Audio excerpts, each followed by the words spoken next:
Meus irmãos, mais uma vez, quero saudá-los com a graça e a paz do nosso Senhor Jesus Cristo. É maravilhoso podermos nos saudar dessa maneira, saber que definitivamente a graça do Senhor e a paz dele está sobre as nossas vidas, e invocar isso sobre as nossas vidas. Você que está nos visitando, nós estamos meditando no Evangelho de Lucas, e essa meditação vem ao longo dos domingos, e pela graça de Deus, nós estamos num momento bem crucial das Escrituras, e esse termo ele é bem oportuno, crucial, porque a palavra crucial tem a ver com algo que é decisivo, com algo que é determinante, com algo que de fato é importante, e essa palavra crucial está relacionada à cruz, a um ponto de encontro. E esse momento crucial que nós estamos lidando com a narrativa bíblica é exatamente sobre a crucificação do nosso Senhor, a crucificação do nosso Senhor.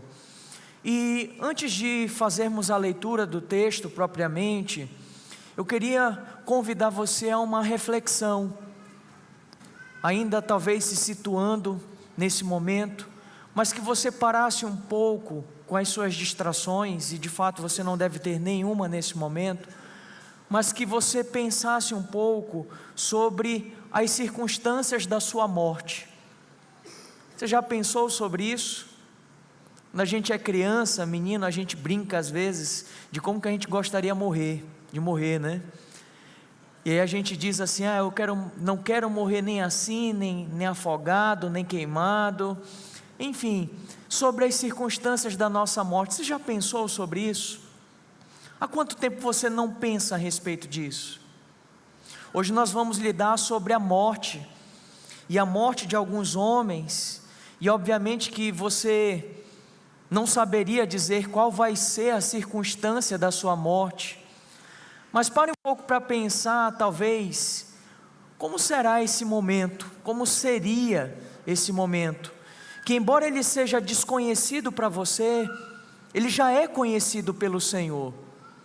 Deus sabe cada um dos nossos dias, todos os nossos dias estão contados em suas mãos, e Ele sabe o exato dia da nossa morte, e esse conhecimento é assombroso para a gente, porque nós não temos, ele é oculto a nós. Então já pensando a respeito disso, como será a circunstância? Quem que vai estar lá do seu lado nesse momento? Qual vai ser o local, a ocasião? Como se dará o seu último suspiro de vida? É uma pergunta um tanto intrigante, mas mais intrigante do que isso, é você tendo em vista esse último suspiro, e aí de repente, um escuro, e o que virá depois? O que vai acontecer depois do seu último suspiro? Você já parou para pensar sobre isso? Bom, o que nos aguarda após transpassarmos a faixa da morte? A palavra que nós meditaremos nessa noite, ela é uma palavra que traz segurança, consolo, conforto, para todos aqueles que depositam a sua fé em Jesus Cristo, para todos aqueles que se lançam completamente nos braços da graça de Jesus. Eles recebem uma segurança, um consolo e uma certeza do que acontecerá após eles fecharem os seus olhos e após eles darem o seu último suspiro. Eu convido você à leitura desse texto.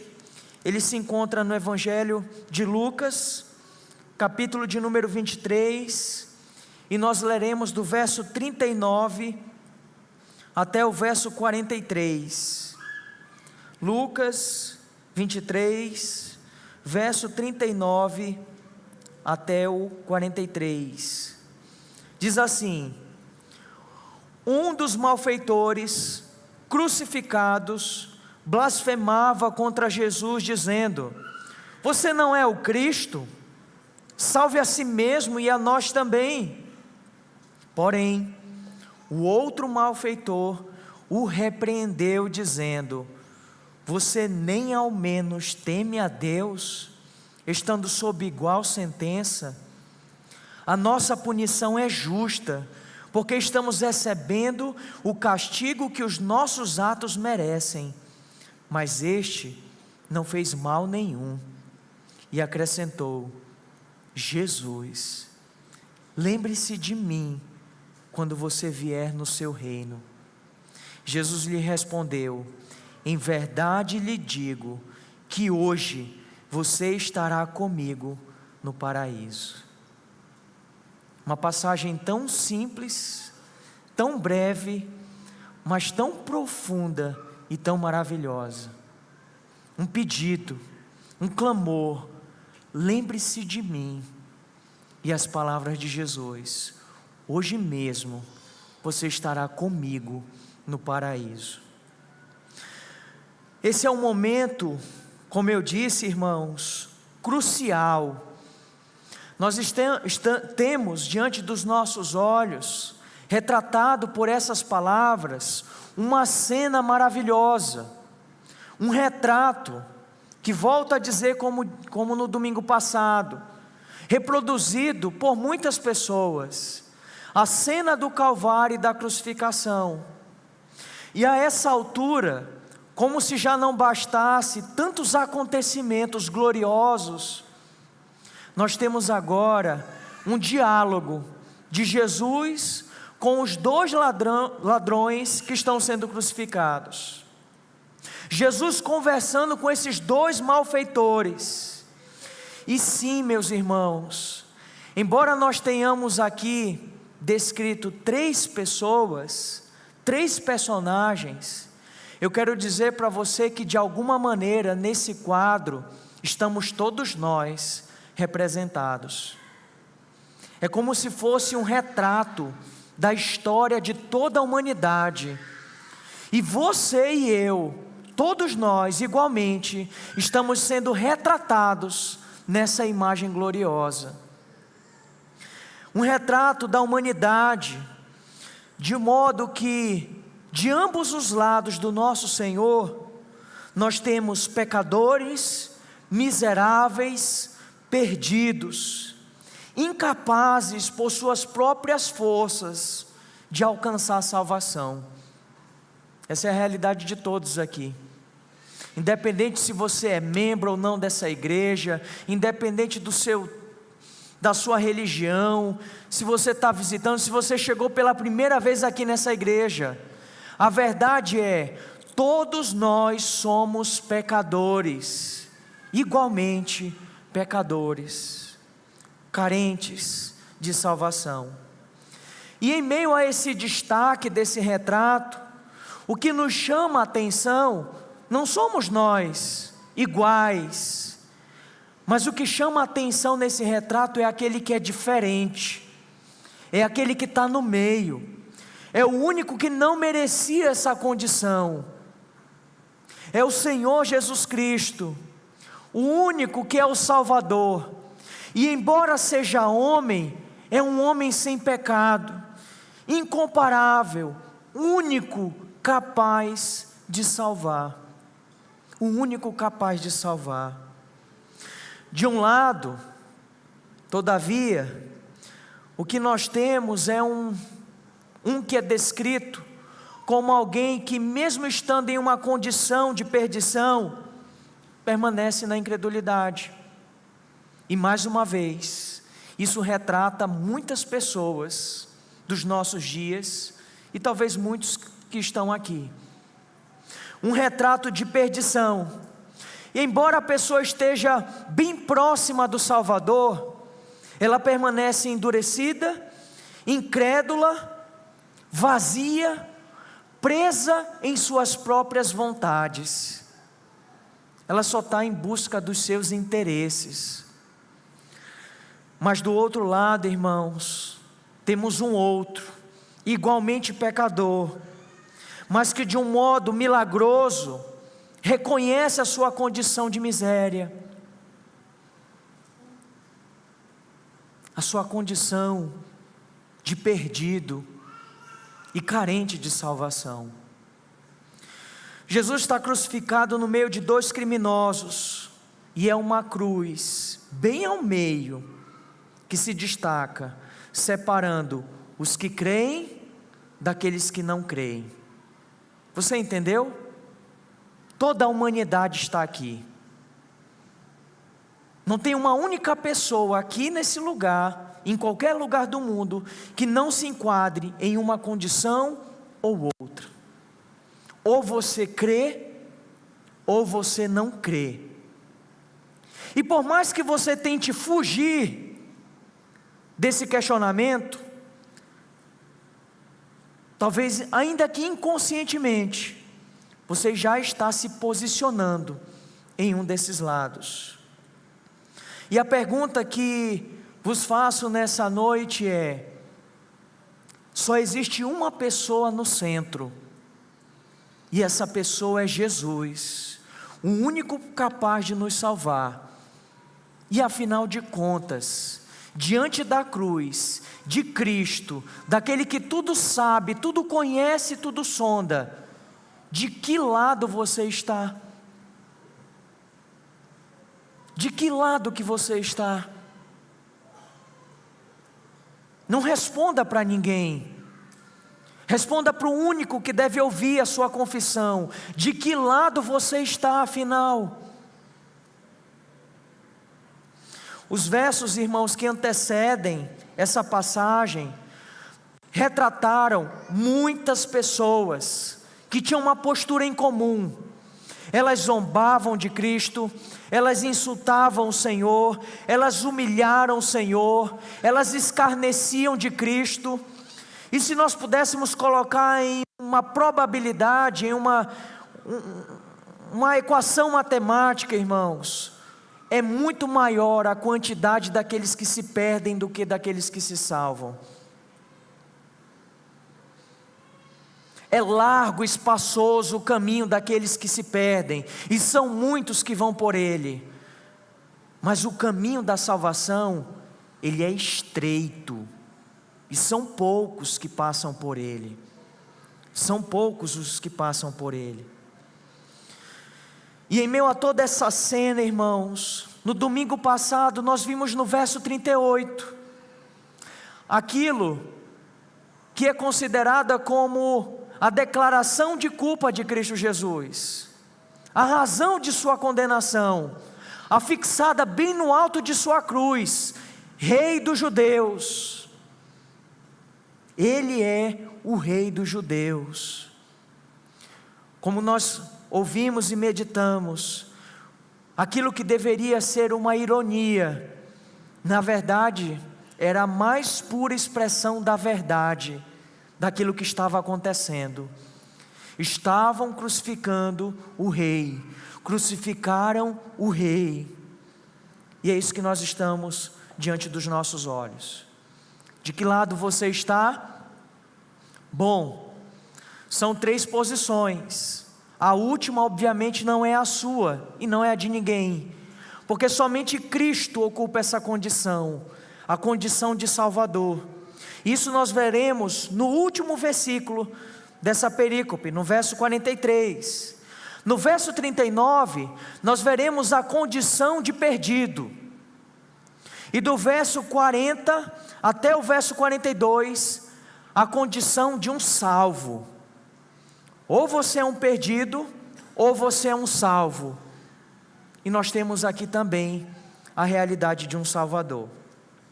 Tendo isso em vista, olhemos mais uma vez o verso de número 39, com toda a reverência, sabendo que nós estamos meditando não na palavra de homens, mas na palavra do Senhor, na palavra de Deus.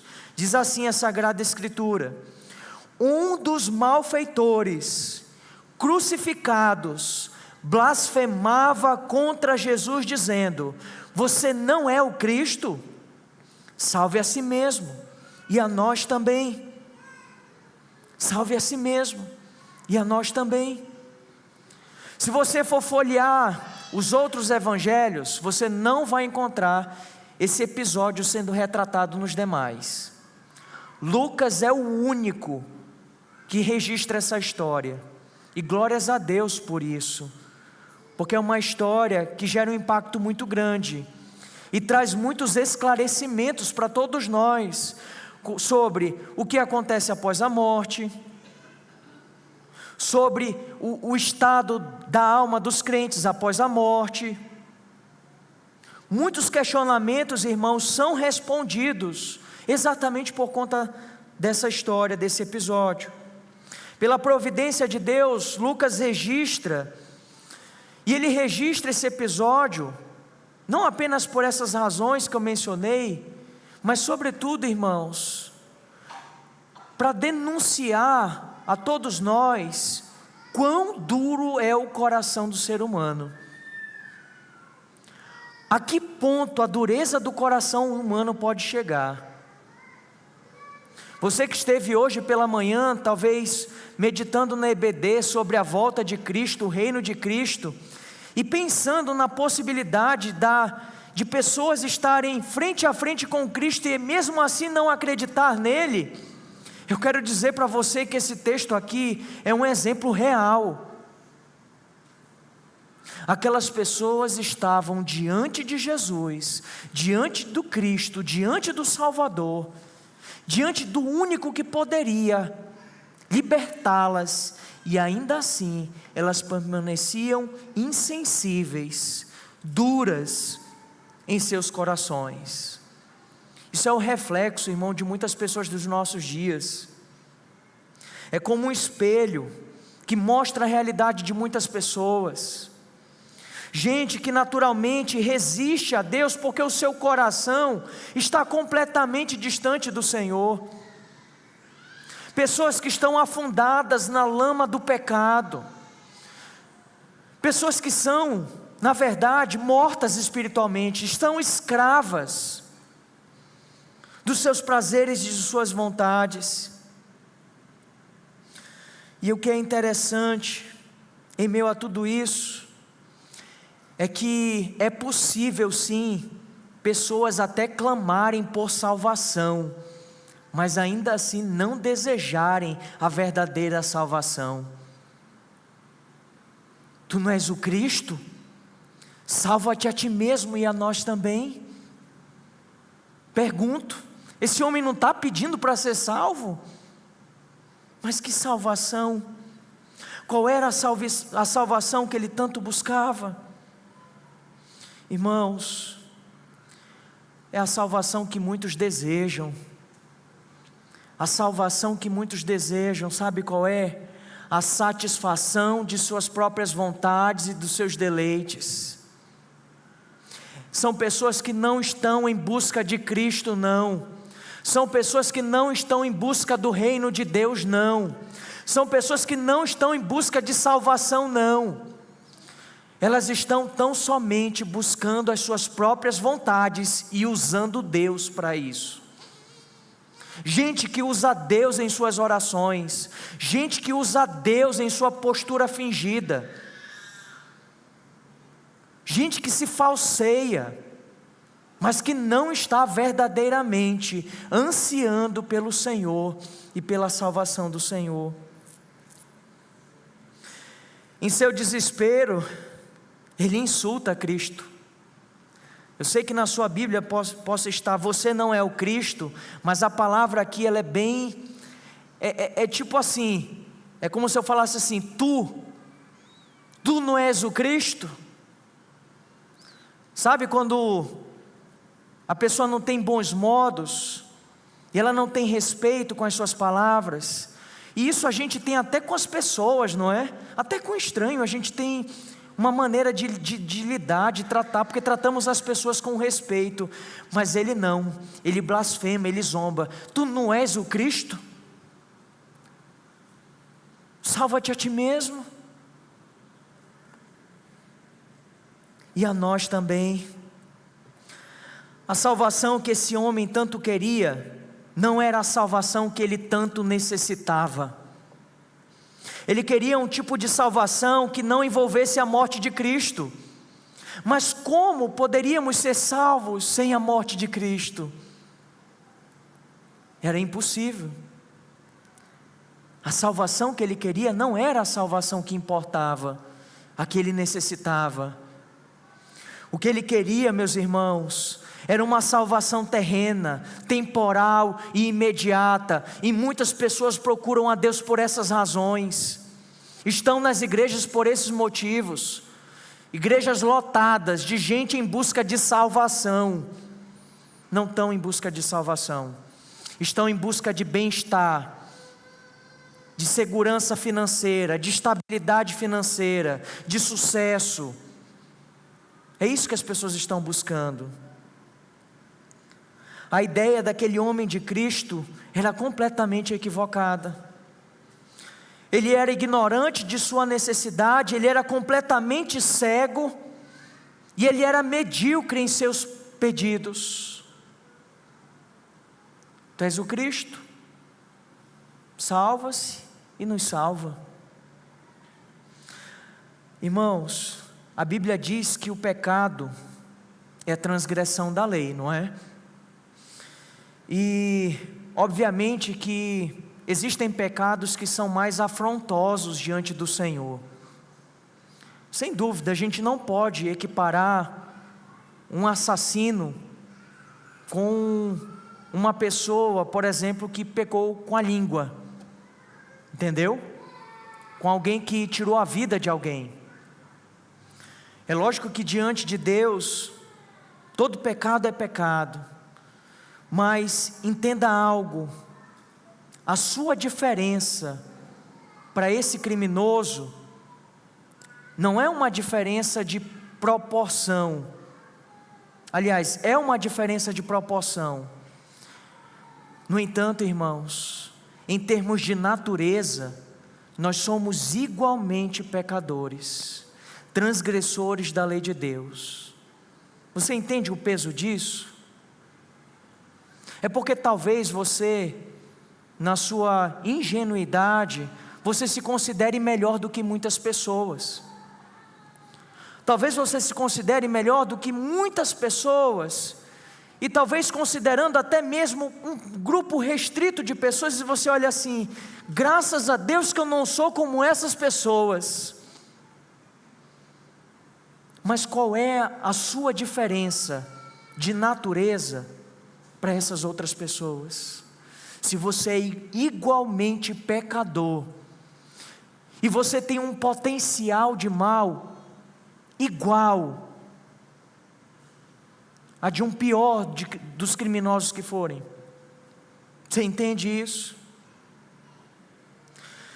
Somos todos pecadores, irmãos, e carregamos dentro de nós o mesmo mal que as pessoas mais desprezíveis que nós conhecemos também carregam. Diante disso, o que determina a salvação de alguém não é se ela é pecadora ou não, porque todos nós somos pecadores. O que determina a salvação de alguém não é se ela é merecedora ou não, porque nenhum de nós merecemos. Pecadores todos nós somos, e merecedores nenhum de nós é. Mas a grande questão é se rejeitamos ou reconhecemos o Cristo, o Filho de Deus. Como diz em Romanos 6,23, o salário do pecado de todos nós, ao final do mês, é a morte. É isso que todos nós igualmente merecemos. Mas o texto também continua dizendo: mas o dom gratuito de Deus é a vida eterna. Mas em quem? Em Cristo Jesus, nosso Senhor. O nosso clamor, então, diante da cruz, não deve ser jamais: salva-te a ti mesmo. Mas o nosso clamor diante da cruz é: Senhor, permanece, Senhor, continua, Senhor, persevera, Senhor, porque se o Senhor não morrer por nós, permanecemos perdidos. Assim seríamos nós se estivéssemos nesse exato momento. Senhor, não pare, não desista, cumpra o teu propósito, pois é na tua entrega que nós somos verdadeiramente sábios. Esse homem, sem dúvida, ele se perdeu, e ele se perdeu porque ele continuou rebelde. Mesmo perto de Cristo, ele permaneceu em seus pecados, ele permaneceu em sua rebelião contra o Senhor. Esse é o claro retrato de muitas pessoas que estão ouvindo, mas para sua condenação. É gente que está vendo, mas apenas acumulando peso de ira sobre a sua vida. E isso é terrível. São pessoas que veem, ouvem, mas rejeitam interiormente. Isso nos faz lembrar, irmãos, a parábola do solo que nós já havíamos meditado, bem lá atrás. É gente que está ouvindo a palavra, mas logo se esquece. Até entende, mas Satanás rouba a semente. Até se alegra, chora, se emociona, mas logo desiste com as dificuldades. São pessoas que estão distraídas com muitas coisas na vida. As preocupações desse mundo sufocam essa semente. A maioria das pessoas são assim.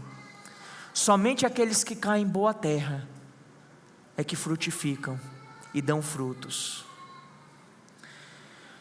A incredulidade, irmãos, é o grande impeditivo, é o que nos impede de enxergar a nós mesmos e de enxergar quem é o Senhor. Esse homem, ele é um incrédulo, embora ele clame por salvação. Isso revela que a incredulidade é sim fruto de uma ignorância espiritual, como Stanley mencionou em suas orações. Somos ignorantes de quem Deus é e somos ignorantes de quem nós somos. E é isso que esse homem expressa. Se tu és o Cristo, salva-te a ti mesmo e a nós também. Um profundo desconhecedor da sua miséria, não sabe quem Deus é, não sabe do que necessita. É uma pessoa que vive inquieta do lado para o outro, de um lado para o outro, fruto de sua insatisfação. Ela quer salvação, mas a salvação que ela busca não é a verdadeira salvação. Isso nos faz lembrar, irmãos, as antigas palavras de Agostinho: no coração de todo homem há um grande vazio. E a verdade, irmãos, é que a gente está constantemente querendo preencher esse vazio com muitas coisas, mas ele complementa dizendo: um vazio do tamanho de Deus, que só Deus pode preenchê-lo satisfatoriamente.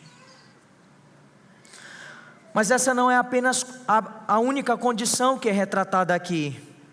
A segunda condição é a condição de um salvo. A primeira é do perdido, de alguém que blasfema. E o verso 40 continua dizendo: porém, o outro malfeitor o repreendeu, dizendo: você nem ao menos teme a Deus, estando sob igual sentença? O outro malfeitor se levanta, ele se contrapõe, embora esteja na mesma condição, a atitude dele é completamente oposta. Completamente oposta. Talvez você olhe para essa passagem e diga assim: olha que lindo, é o ladrão bom. Tem um ladrão mau e tem um ladrão bom. Abra por gentileza Mateus capítulo 27 e confira juntamente comigo se há um ladrão bom nessa passagem. Mateus 27, verso 37 a 40 diz: Por cima da cabeça de Jesus puseram por escrito a acusação contra ele: este é o rei dos judeus. Verso 38, e 2 ladrões foram crucificados com ele, um à sua direita, o outro à sua esquerda.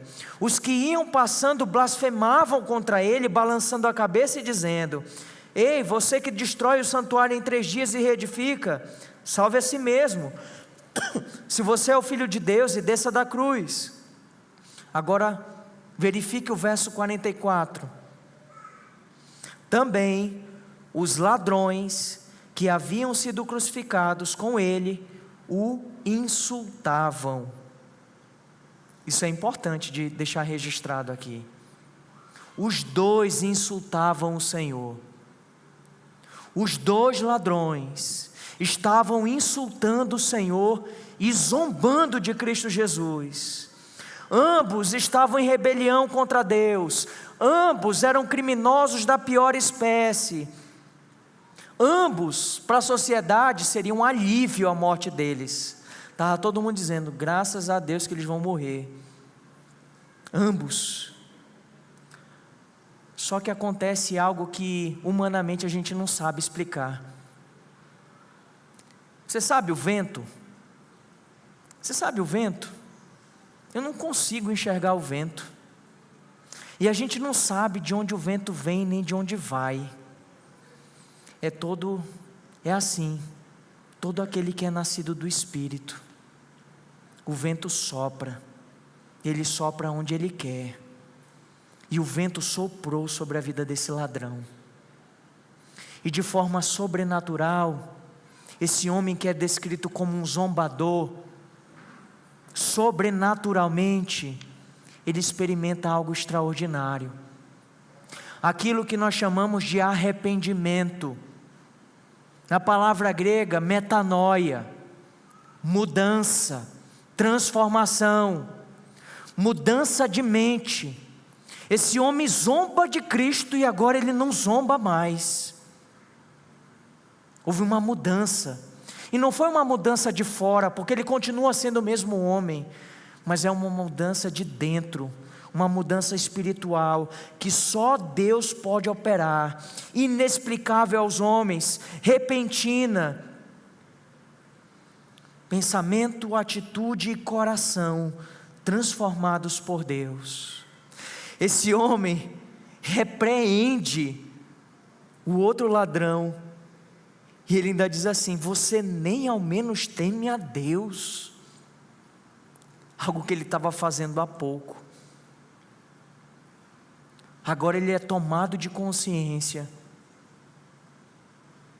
e lhe é concedido temor, que lhe leva a repreender o seu amigo. Aquele homem para de insultar a Jesus, e mais, ele vai além, irmãos. Ele não somente parou de insultar o Senhor, mas agora ele reconhece a sua própria condição miserável, ele reconhece a divindade de Cristo, ele reconhece o senhorio de Cristo, e ele declara uma das mais lindas declarações de fé, simples como um ribeirinho, que foi convencido pelo Espírito com uma mensagem simples: lembra-te de mim, quando entrares no teu reino. Uma confissão de fé simples, sem elaborações teológicas, nada, apenas um reconhecimento: lembra-te de mim, quando entrares no teu reino. Da coroa de espinhos de Jesus, aquele homem foi um dos poucos que enxergou uma coroa de um rei.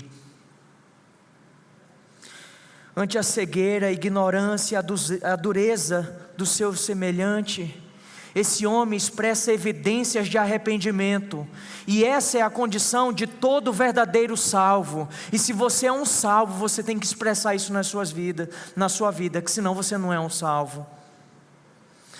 E a primeira expressão, ela se revela pela repreensão dele, está no verso 40.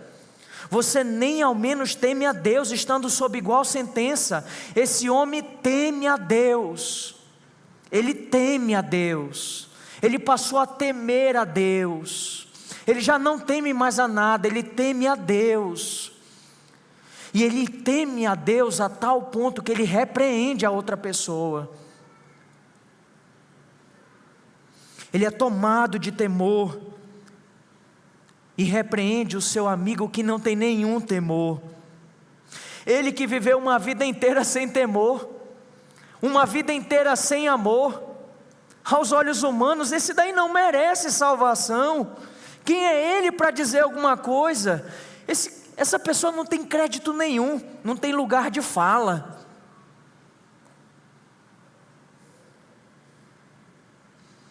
Uma vida inteira distante, afastada de Deus, mas agora esse homem não apenas teme, mas no exato momento que ele teme, ele se arrepende,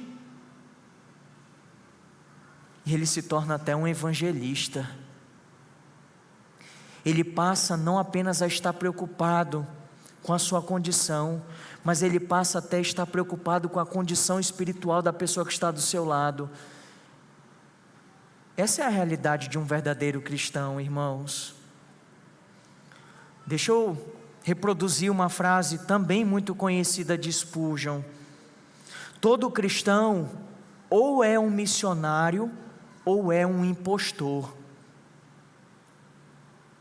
Sinceramente, faz quantos meses, anos, dias que você não prega o Evangelho para uma pessoa?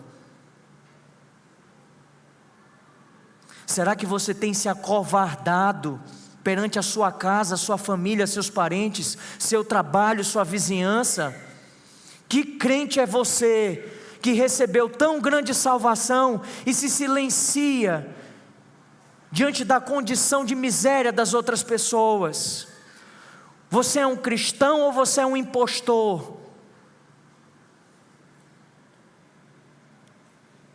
Quando deixamos de anunciar a Cristo, estamos escondendo aquilo que há de mais valioso em nós. Por que nós escondemos isso das pessoas? Me diga, qual a sua justificativa para que você não pregue ousadamente? E talvez você se justifique dizendo: pastor, mas eu não tenho conhecimento, eu não sou pastor, não fiz teologia. Quem é esse ladrão? Quem é esse ladrão aqui? Um homem sem conhecimento teológico, sem formação, sem instrução, sem curiosidade, sem mistérios ocultos, sem inteligência, oferecendo só o que ele tem. E o que ele tem? Temor a Deus. Eu temo a Deus. Você não teme a Deus? Você não teme nem a Deus? É isso que ele tem em suas mãos e é isso que Deus usa.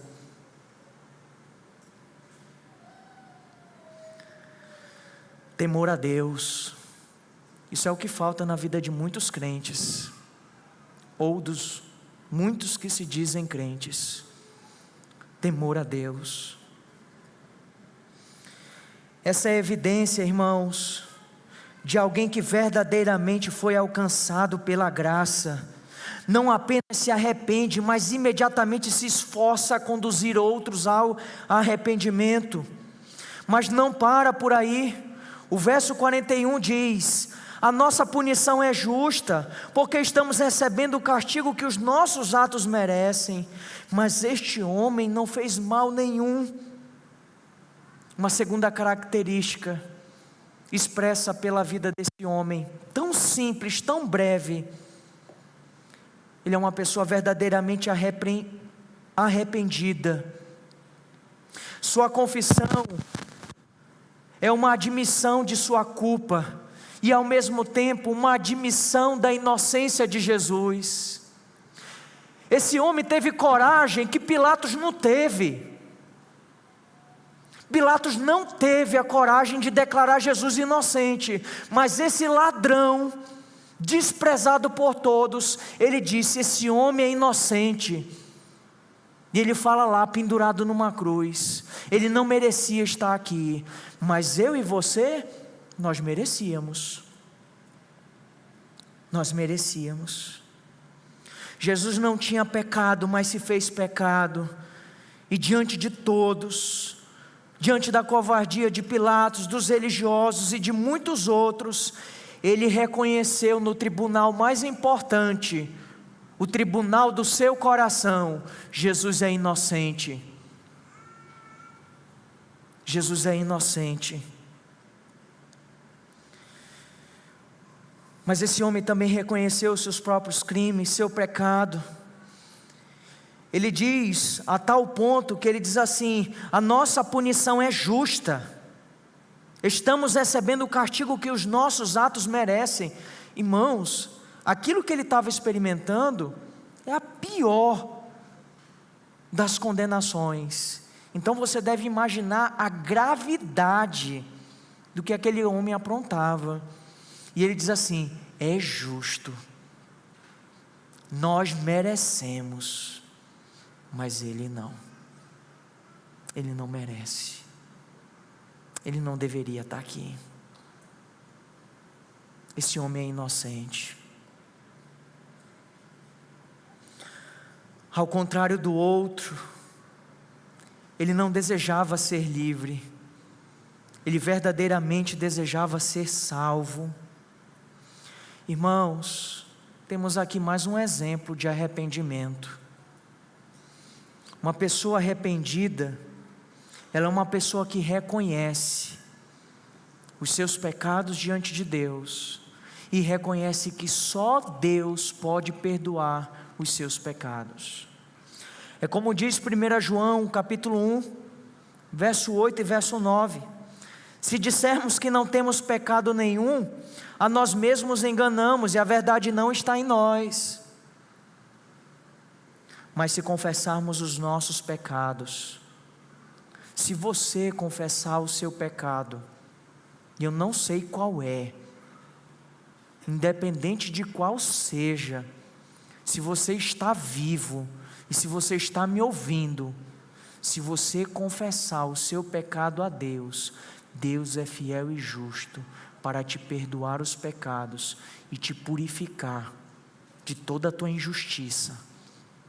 Ele pode fazer isso. Ele pode. Ele pode.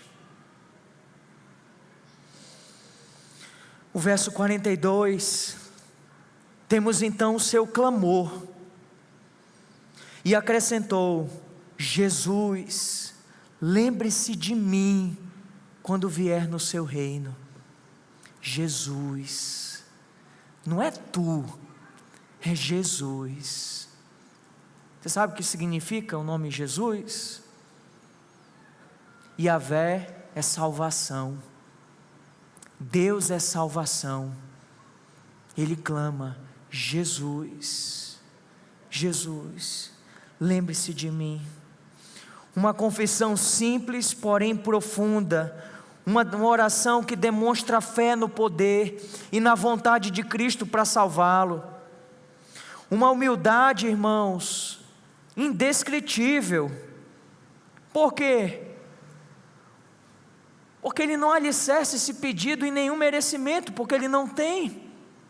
E ele não pede honras, ele não pede riquezas, embora reconheça o rei. Mas o que esse homem pede?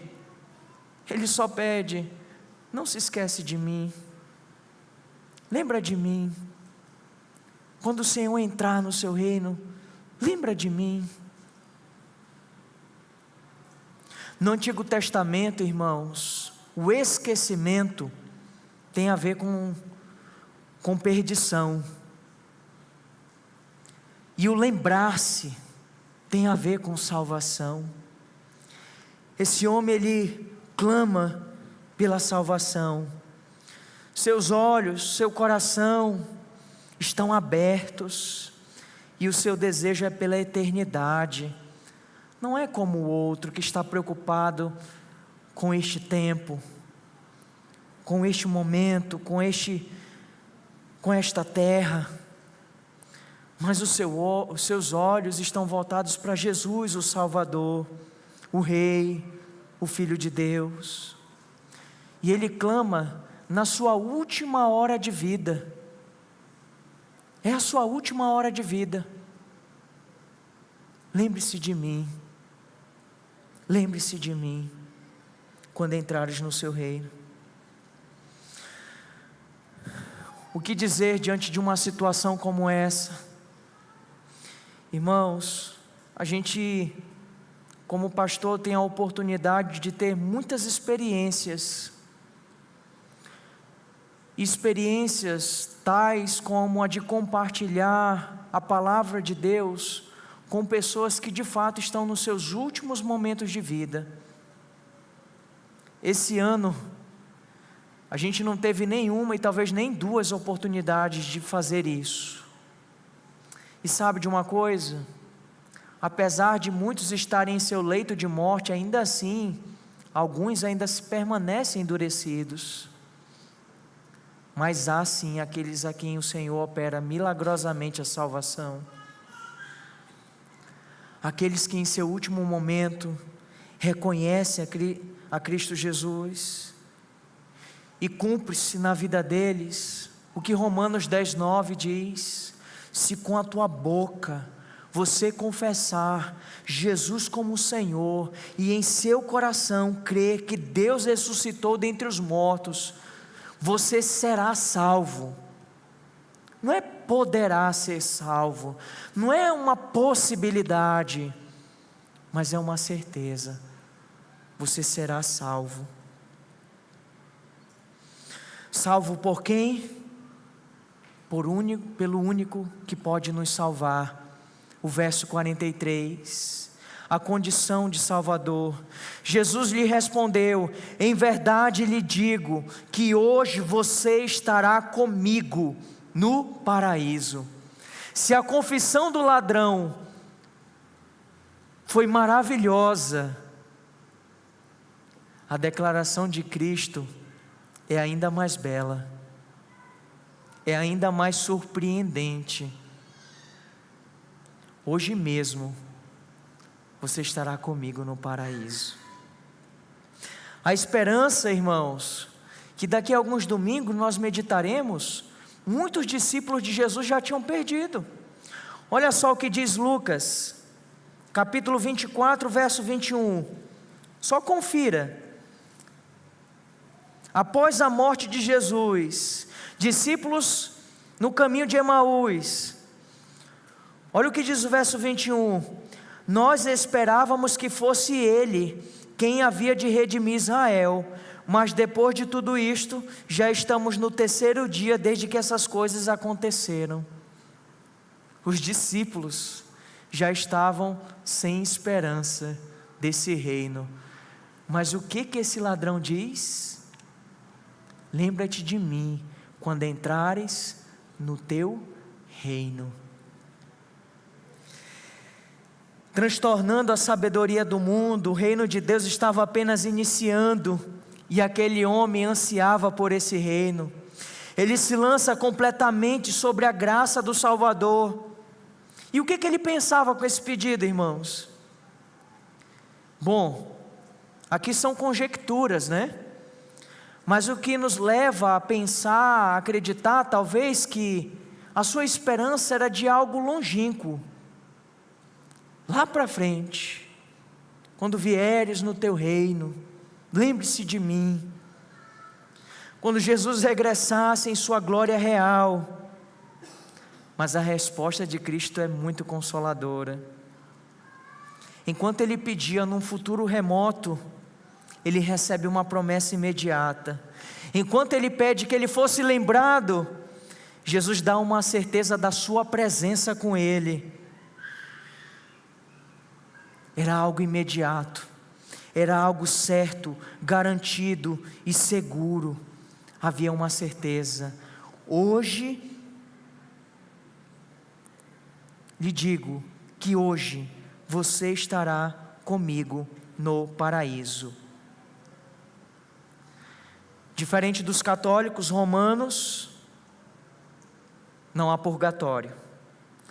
Diferente dos espíritas e dos místicos, não há uma região mística. Diferente dos adventistas e testemunhas de Jeová, nós não ficamos dormindo no túmulo. As palavras de Jesus para aquele ladrão e para todos nós aqui é: hoje mesmo estarás comigo no paraíso. Isso é tão certo, irmãos, que o texto evidencia isso com o início da expressão: em verdade lhe digo. Isso é uma certeza, uma garantia, é imediato e é gratuito. Como pode, né? Como pode a graça de Deus? Mas ela não foi capaz de salvar você também? Um terrível pecador? Como é maravilhosa essa graça, que se expressa na vida de pessoas, no tempo determinado estabelecido por Deus. Cristo, Ele salva, Ele salva no momento que Ele deseja, como Ele deseja, usando os meios que Ele deseja, e às vezes, as circunstâncias mais criativas, no alto de uma cruz, pendurado, condenado de um crime. Hoje mesmo, você estará comigo no paraíso. Durante o dia, pregado numa cruz, morto como um criminoso, desprezado pelos homens, ao fim daquele dia, não é no momento atemporal, etéreo, não, é naquele mesmo dia, naquela noite, enquadrando no tempo, aquele homem era um cidadão dos céus na companhia de Jesus. Você entende isso? O Evangelho é magnífico. Como é que pode? Deus salva quem Ele quer. Não depende de quem corre, não depende de quem se esforça. É Deus. Deus, Ele salva quem Ele deseja. E essa passagem aqui é o retrato mais claro possível.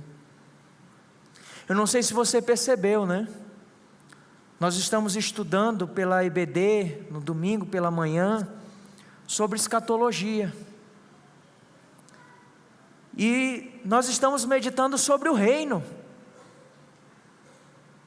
E é muito curioso, que o clamor e o anseio desse ladrão é: lembra-te de mim quando entrares no teu reino. E o consolo de Cristo é: hoje mesmo estarás comigo no paraíso. Não haveria consolo a esse ladrão se Jesus não estivesse exatamente respondendo o seu anseio. Lembra-te de mim quando entrares no teu reino. A resposta: hoje mesmo estarás comigo no paraíso.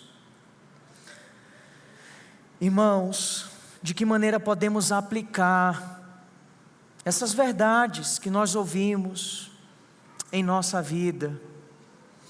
Volto-lhe à pergunta inicial: de que lado você está? De que lado você está? O que é necessário para a salvação? O que é necessário para um homem se perder? Bom, para se perder eu quero dizer que é muito simples. Basta você continuar do jeitinho que você está, porque essa trilha e esse caminho vai lhe levar de uma forma bem suave ao inferno. No entanto, meu querido, aqueles que desejam salvação, fica as palavras daqueles irmãos que ouviram a pregação do apóstolo Pedro, que disseram assim: o que faremos então? Pedro responde: arrependam-se. Arrependam-se e creiam. Creiam em Jesus para a salvação. Arrependam-se. O caminho da salvação é sempre o mesmo. E aquele que salvou esse ladrão arrependido, ele continua vivo. E eu quero dizer para você, meu querido, que há esperança até para o pior dos pecadores. Basta que você se arrependa e creia. A mensagem de hoje é uma mensagem de esperança. você nunca estará tão perdido que não possa ser alcançado pela graça de Cristo Jesus. Mas cuidado, as portas dessa graça um dia se fecharão. Somente Cristo, somente a graça e somente a fé, é o que nós vemos claramente estampado aqui, e é o que nós professamos como igreja reformada. Somente Jesus salva, e isso só dá somente pela graça e por meio da fé. Efésios 2, que nós lemos há pouco, fala sobre isso. Que batismo que esse homem se submeteu, irmãos. Ele não foi batizado, ele não pôde ser batizado, ele não pôde participar de uma ceia, ele não pôde desfrutar de comunhão com os irmãos, ele não pôde experimentar todas essas coisas, mas ele foi batizado. De que maneira, pastor? Pelo batismo que salva, o sangue de Cristo derramado sobre as nossas vidas. É o batismo do sangue de Cristo Jesus, e é esse batismo que salva.